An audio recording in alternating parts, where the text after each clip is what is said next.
I have my script, so I should be good.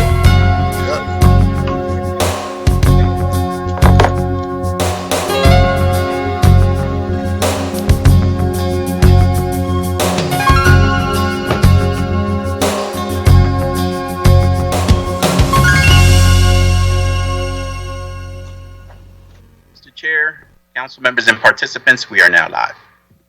Good morning, everyone. Today is Wednesday, December the 1st of 2021, and this is the Committee on Transportation and Public Utilities hearing. I understand that state law currently requires that the following announcement be made at the beginning of every remote public hearing as follows. Due to the current public health emergency, city council committees are currently meeting remotely. We are using Microsoft Teams to make these remote hearings possible. Instructions for how the public may view and offer public testimony and public hearings of council committees are included in the public hearing notices that are published in the Daily News, Enquirer, and Legal Intelligencer prior to the hearings and can also be found on phlcouncil.com. Will the clerk please call the roll to take attendance? Members that are in attendance will please indicate they are present when their names are called. Also, please say a few brief words when responding so that your image will be displayed on screen when you speak. Councilmember Mark Squilla. Good morning, Mr. Chairman and colleagues present. Councilmember David O. Good morning, Chairman. Good morning, colleagues. I'm present as well.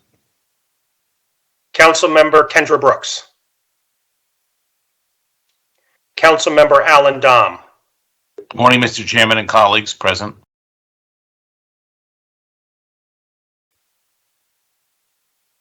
Councilmember Curtis Jones. Good morning, Mr. Chairman, colleagues, and viewing public.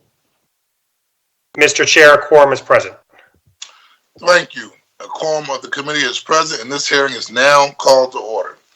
This is the public hearing of the Committee on Transportation and Public Utilities regarding bills numbers 210924 and 210925.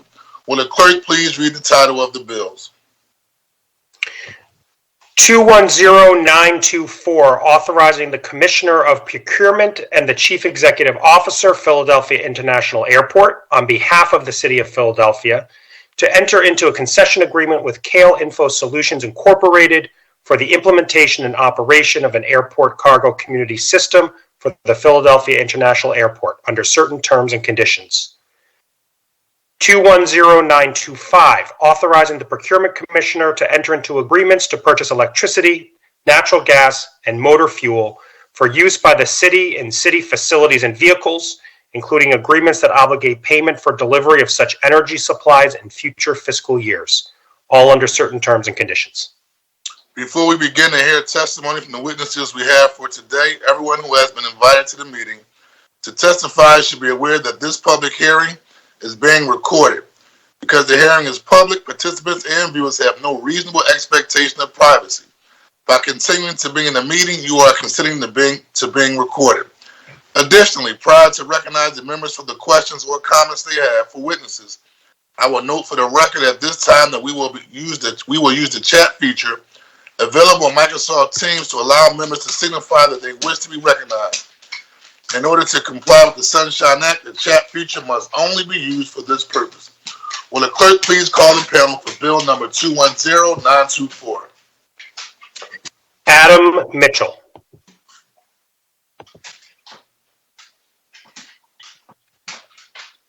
Good morning, Chairman Johnson and members of the Committee on Transportation and Public Utilities. My name is Adam Mitchell. I serve as the Deputy Chief Revenue Officer for the Division of Aviation, which manages both Philadelphia International and Philadelphia Northeast airports.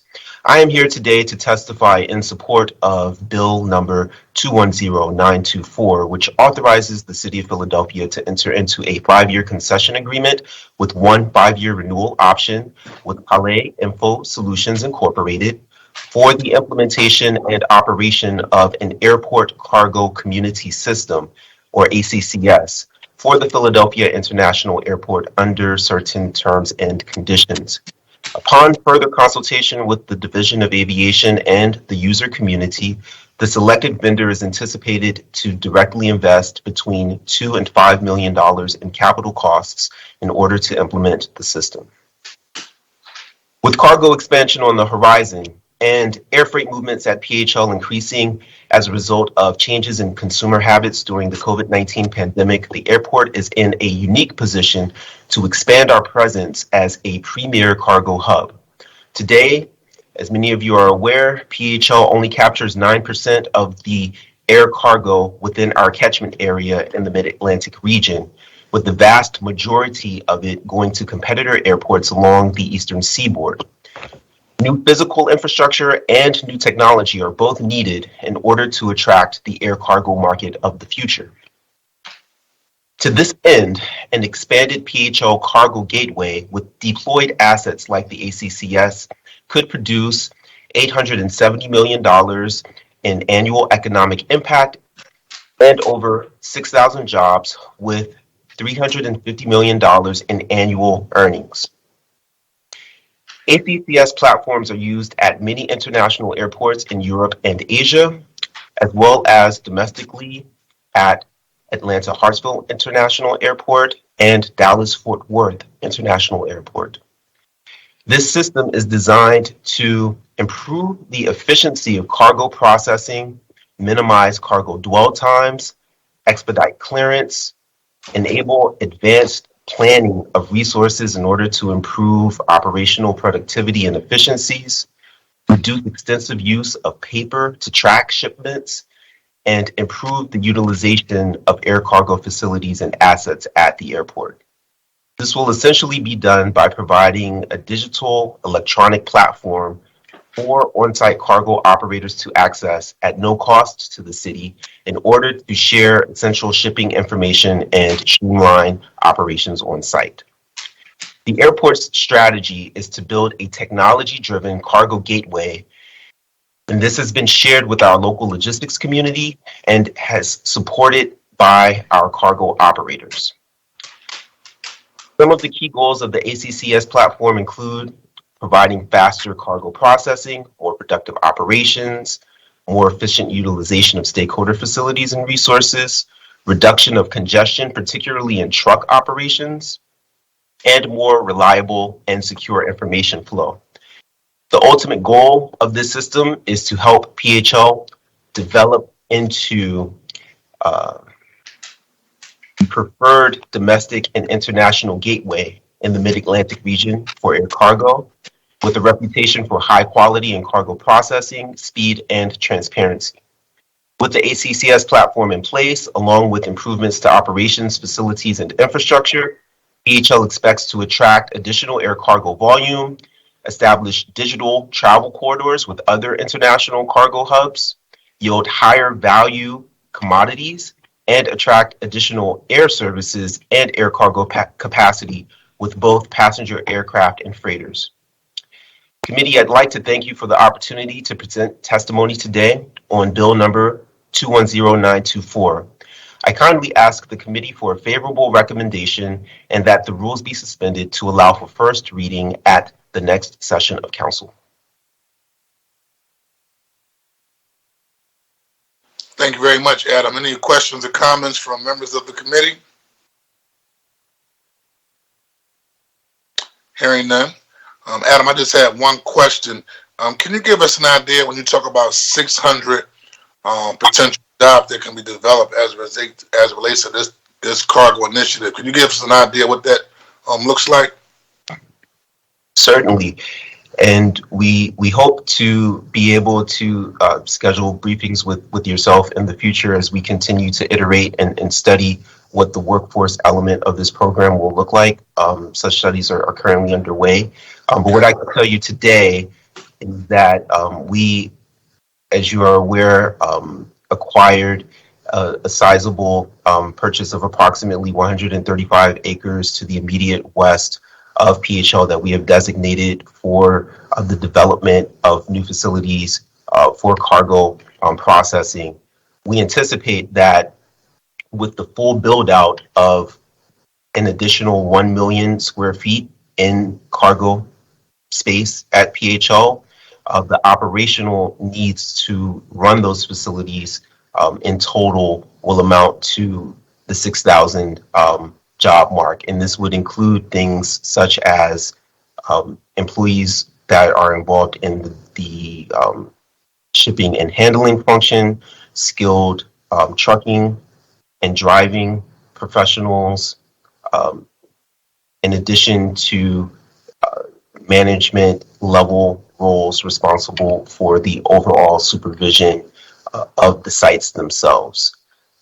So this projection essentially is where we look at the full build out of the program and where we are projecting in terms of economic impact once those facilities come online. Okay. Thank you very much. I have a question by Councilman Curtis Jones. Thank you, sir. Thank you, Mr. Chairman. And that's a really good projection as to the expansion of our airport. My question is, how are you positioning yourselves to take advantage, if at all possible, of the infrastructure money that is coming from the federal government? Thank you, Councilmember Jones. That is a very thoughtful question. We at PHL, and there are other conversations occurring citywide, are looking at this opportunity as we speak. I think that rather than give detailed information as to our thoughts because we're still in the preliminary phase, I'd like to ask if there might be an opportunity to schedule a separate briefing for yourself or other interested council members on what our approach would be to that. I think that cargo at a high level is a key priority for this resource that has become available to the city. But we are also weighing it with other infrastructure needs at the airport in terms of specific projects and how the funding that becomes available will be programmed. And that analysis is currently underway. We would be happy to schedule a separate briefing once that is complete. Mr. Chairman, I would expand that response to include rail, shipping, because of the paradigm shift from truckers and some of the issues of the supply chain line, and how these other means and modes of transportation might benefit from that shift. And if we are indeed planning for that with these infrastructure dollars. Thank you, Councilman Jones. Adam, you want a brief response, or you just want to follow with us with a briefing? Certainly, and just by way of another general comment, on our end, we're still awaiting further information and details from the FAA. So we are striving to be proactive and think about it, but do agree that from our perspective, we support the idea of intermodal cargo facilities and strengthening our intermodal cargo processing and transportation capacity, inclusive of port, air, rail, and roadway as well. Well, thank you very much. One last question. In terms of, you talked about, this expansion to increase our level and our ability to do more transporting of cargo. So do you know our market share regionally in terms of transportation of cargo? And do we have any goals to increase in that area? So yes, essentially, as mentioned, we've been working on this cargo program in full force since 2017. We commissioned a market study shortly before we embarked upon our program, and that's where we determined that within our cargo catchment area, which is approximately a 6-state region, that we anticipate a truck can drive within one day or a radius of 500 miles. Within that market, we determined that at that time, the market was approximately $53 billion. and we were capturing less than 10%, roughly 9%, primarily within the conversations that we've had with the logistics community due to a lack of sufficient facilities at PHL, particularly temperature-controlled cold storage facilities, which, as you are aware, we have a very robust pharmaceutical processing market in this region. And that type of commodity requires very stringent cold storage during transportation. And without going too far into the weeds, we definitely have engaged the community to learn more about their perspective as to, why freight forwarders and shippers that are located in the market choose to ship through other gateways to the north of us. And, that has been a key point of consideration that has been raised. So what we have been doing is, building out our program in a way to where we were able to acquire land. We've been very diligently engaging the market with respect to the building of new facilities. We attracted new talent to the airport and fused the cargo services program with the commercial air service development program.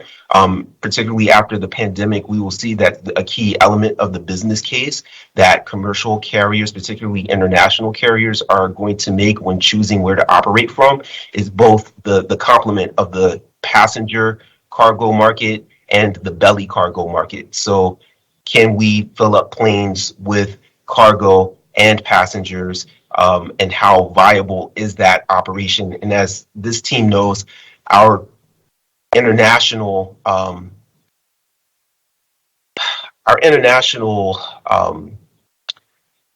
air service strength is transatlantic Western European tier 1 business centers today.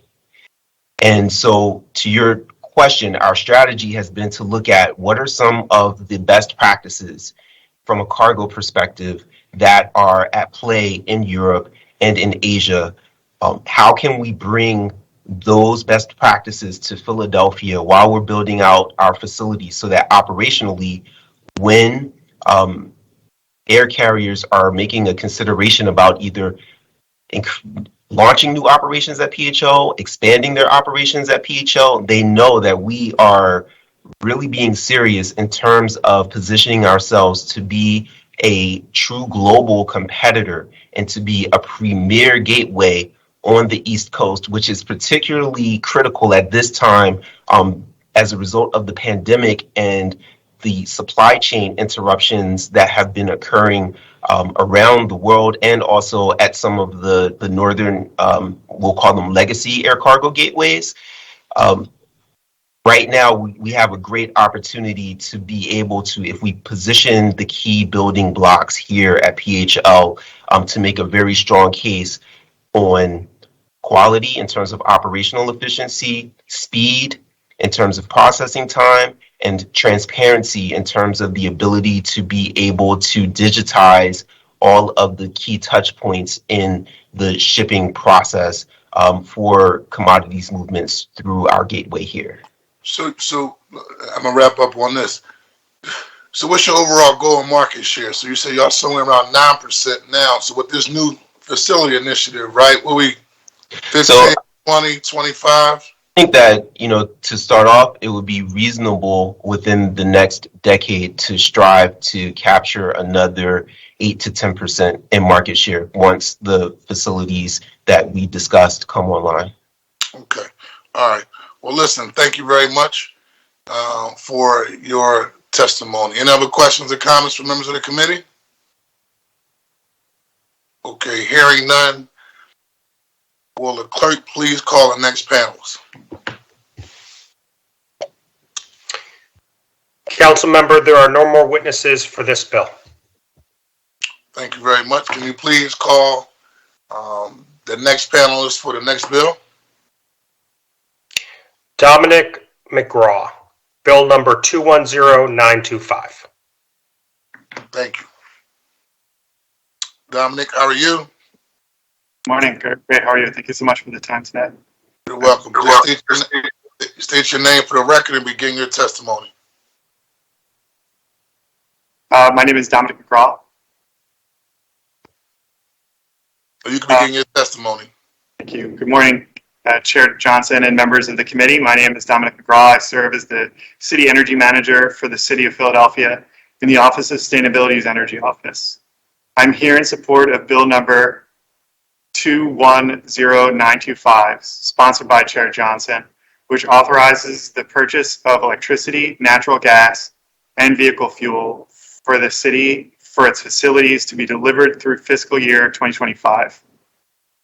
In 2010, Council authorized the city to make electricity purchases for fiscal year 2011 through fiscal year 2014.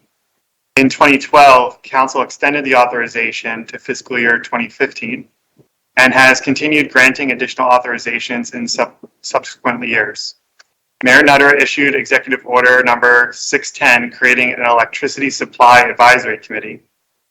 The City Council committee chairs for Transportation and Utilities, Public Works, and the Environment, and or their representatives serve on the committee. The Electricity Supply Advisory Committee reviewed the electricity purchasing strategy and has been kept abreast of the purchases. The city's energy office serves as the primary manager of the procurement of electricity, natural gas, and vehicle fuel for the general aviation and water funds. The office's energy procurement work is guided by the city's municipal energy master plan and through conversations with the city's finance department, water department, and the Philadelphia International Airport. The energy office strives for the city's energy procurement to be low cost, to provide budget certainty, to have transparent pricing, and to do so by increasingly using clean and renewable energy. The city government's electricity costs are significant, and costs for all funds, general fund, aviation fund, and water fund, have been about $50 million over the previous 3 fiscal years. The cost of the general fund, including street lighting and signals for fiscal year 2021, was approximately $23.5 million. The electricity supply portion of the total bill is about 2/3 of total electricity costs. The city has successfully managed supply costs by purchasing in wholesale electricity market and staggering purchases to limit the risk of paying a premium for electricity.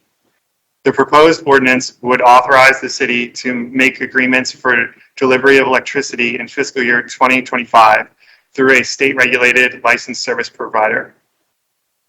The city's licensed service provider was selected through a competitive process and acts as the city's agent in making purchases in the regional electricity market. In addition to electricity purchases, the city purchases natural gas and vehicle fuel from the competitive market for its largest buildings and accounts.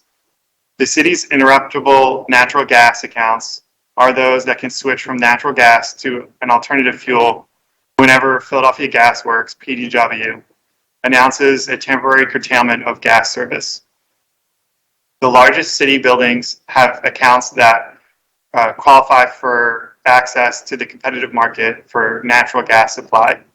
PDW is impartial of the city's approach to procurement as it's primarily compensated for delivery and distribution of natural gas, not for its supply.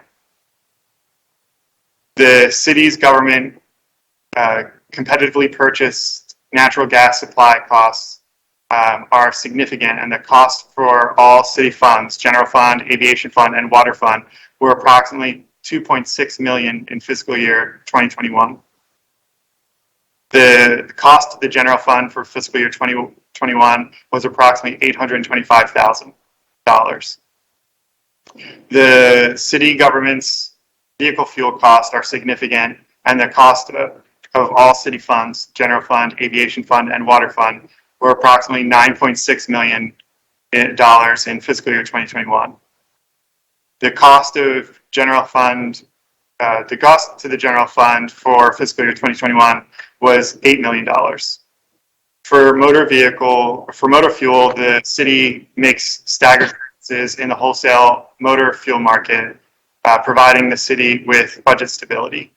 The proposed ordinance would authorize the city to make agreements for the delivery of natural gas and vehicle fuel through fiscal year 2025 with state and federally licensed providers. The current providers were selected through a competitive process and act as the city's agents in making purchases in energy markets. Building on a strong and growing relationship with the Philadelphia Energy Authority, PEA, the ordinance includes a provision that requires the administration to inform a designated representative of the PEA of the city's intent to make purchases and consider the timely advice provided by the PEA on purchases. In closing, I anticipate that this procurement approach will continue to lower the city's electric, natural gas, and motor fuel bills while protecting the city from potential escalation in energy prices over the next several years. It will contribute to competitive prices and budgets to certainty for city's utilities. Thank you for the opportunity to testify today, and happy to answer any questions you may have. Thank you very much. Any other questions and comments from members of the committee?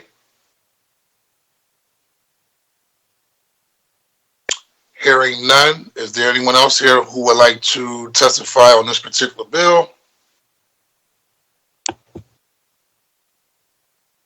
Hearing none. Dominic, thank you very much for your testimony. Thank you, Councilman. I want to take a moment to acknowledge the presence of Councilwoman Kendra Brooks, who's also present for the hearing.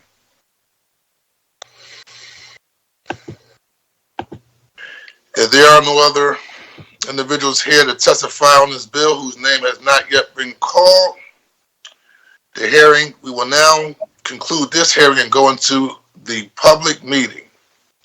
I want to thank all the panel witnesses for their participation today. We value your input. I now invite all panel and witnesses to please disconnect from the meeting before we go into our public meeting. We will now pause the proceedings briefly as multiple participants leave the hearing.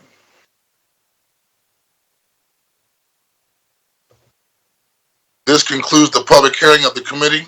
We will now go into a public meeting to consider the action to be taken on the bills before this committee. Will the clerk please call the roll to take attendance? The members that are in attendance will please indicate they are present when their names are called. Also, please say a few brief words when responding so that your image will be displayed on screen when you speak. Councilmember Squilla.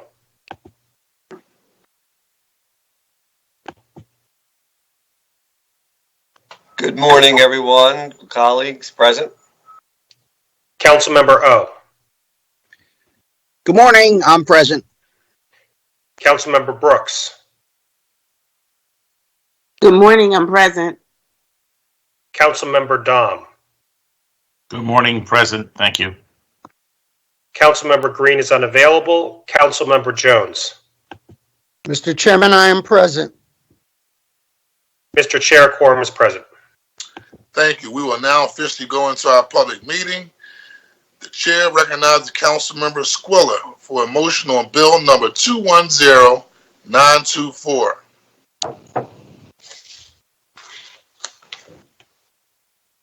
Thank you, Mr. Chair. I move the bill number 210924 be reported from this committee with a favorable recommendation, and further move that the rules of council be suspended as to permit the first reading of this bill at the next session of council. Second. The chair notes for the record that Councilman Curtis Jones seconds the motion. It has been moved and properly seconded that bill number 210924 be reported on this committee with the favorable recommendation, and further move that the rules of council be suspended to permit first reading of this bill at the next session of council. All those in favor of the motion will signify by saying aye. Aye. Aye. Aye. Opposed? The ayes have it and the motion carries. The chair recognizes Councilman Mark Squilla for a motion on bill number 210925. Thank you, Mr. Chair. I move the bill number 210925 be reported from this committee with a favorable recommendation, and further move that the rules of council be permitted